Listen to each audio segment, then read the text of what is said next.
সবাইকে শুভেচ্ছা। আসসালামু আলাইকুম।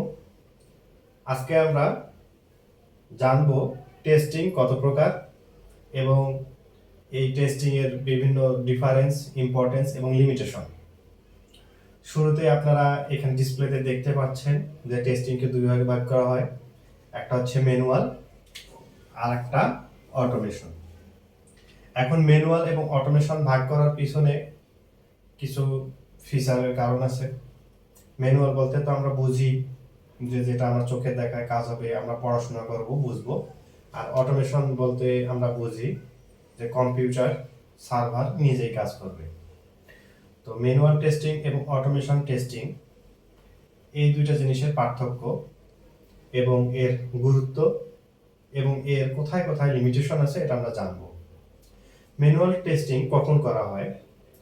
যখন একটা প্রজেক্ট ছোট হয়, ফিচার অল্প হয়, অর্থাৎ 50টা 100টা বা 200 ফিচার বা 1000 ফিচার এরকম ছোট প্রজেক্ট হলে তখন আমরা ম্যানুয়াল টেস্ট করি।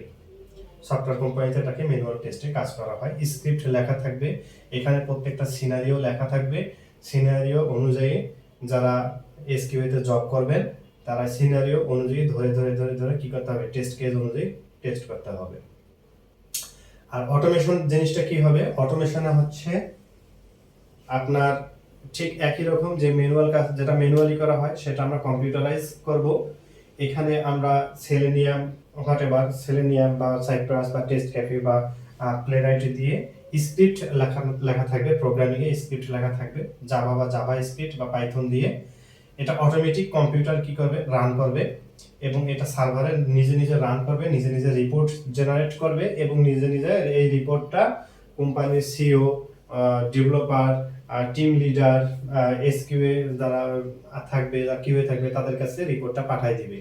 এই রিপোর্ট অনুযায়ী তারা দেখবে যে আসলে সমস্যাটা কোথায়, সেই অনুযায়ী পরবর্তী কাজ হবে। তো এখন একটা হচ্ছে আমরা চোখের দেখায় যেটা করব। এখন মনে করো যে ম্যানুয়াল টেস্ট আমার ফেসবুক কোম্পানি বা বড় বড় যারা কোম্পানি, ফেসবুক, অ্যামাজন, গুগল, এরা যদি বলে যে আমি শুধু ম্যানুয়াল টেস্ট করব, তাহলে সেক্ষেত্রে দেখা যায় এটা অনেক কষ্টসাধ্য ব্যাপার। কারণ ওদের হাজার হাজার লক্ষ লক্ষ ফিচার থাকে, এত কিছু আসলে সব কিছুই সব সময় মানুষের চোখের দেখায় পড়ে সম্ভব হয় না। এই কাজটাকে সহজ করে কে অটোমেশন। এখন ম্যানুয়াল টেস্ট হচ্ছে, তাহলে বোঝা গেল ওভারঅল ম্যানুয়াল টেস্টটা আমরা ডকুমেন্ট দেখে, নিজেরা স্ক্রিপ্ট দেখে আমরা নিজেরাই কাজ করি। আর অটোমেশন হচ্ছে স্ক্রিপ্ট লিখে দেওয়া হয় প্রোগ্রামিং ভাষায়, সে কম্পিউটার বা সার্ভার সে নিজেই এটা রান করে এবং কাজ করে। এখন ইম্পর্টেন্স আমরা পড়ব। ইম্পর্টেন্স অর্থাৎ ম্যানুয়াল টেস্টের ইম্পর্টেন্সটা কি আর অটোমেশন টেস্টের ইম্পর্টেন্সটা কি। যদি আমার প্রজেক্টটা ছোট হয় তো এক্ষেত্রে অটোমেশন টেস্ট আসলে আমরা সহজ করবো না, কোম্পানি কখনো করবে না, কস্টিংটা বেশি হয়ে যাবে। এই জন্য এখন সেক্ষেত্রে ম্যানুয়াল টেস্ট করা হয়। কিন্তু যদি ফিচার বেশি হয়, যদি ফিচার অনেক বেশি হয়, লক্ষ লক্ষ ফিচার হয়, হাজার হাজার ফিচার হয়, এই ক্ষেত্রে আসলে ম্যানুয়াল টেস্ট অনেক কস্টলি, সময় সাপেক্ষ ব্যাপার। এই ক্ষেত্রে কোম্পানি অটোমেশনে কাজ করবে। আচ্ছা, এখন আমরা জানবো এই টেস্টিং এর লিমিটেশন। অর্থাৎ আমরা যে সবসময় জানি যে অটোমেশন টেস্ট আমরা কি সবকিছুই করতে পারবো, ম্যানুয়াল টেস্টে কি আসলে কোনো গুরুত্ব নেই? আছে। আমরা অটোমেশন টেস্ট অনেক সময় করতে পারি না, চাইলেও অনেক ফিচার আছে আমরা অটোমেশন টেস্ট করতে পারি না।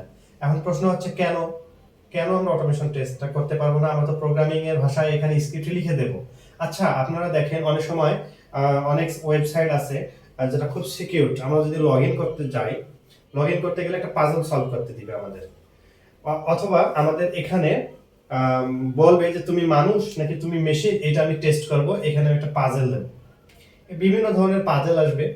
এই ধরনের পাজল যুক্ত যখন আসে তখন এটা কিন্তু আর অটোমেশনে সম্ভব না। কারণ মানুষ, শুধুমাত্র মানুষ বুঝতে পারবে যে আসলে পাজলটা কি।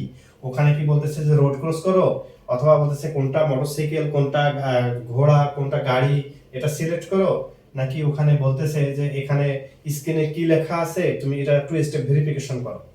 অর্থাৎ এখানে বোঝা গেল যে 2 স্টেপ ভেরিফিকেশন, অর্থাৎ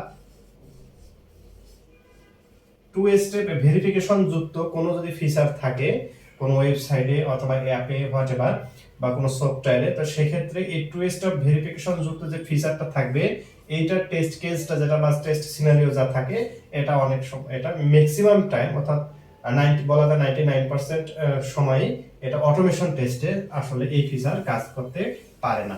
তখন আসলে আমাদের প্রয়োজন কি ম্যানুয়াল টেস্ট, অর্থাৎ এটা হচ্ছে ম্যানুয়াল টেস্টের একটা লিমিটেশন। ধন্যবাদ সবাইকে আমাদের সাথে থাকার জন্য।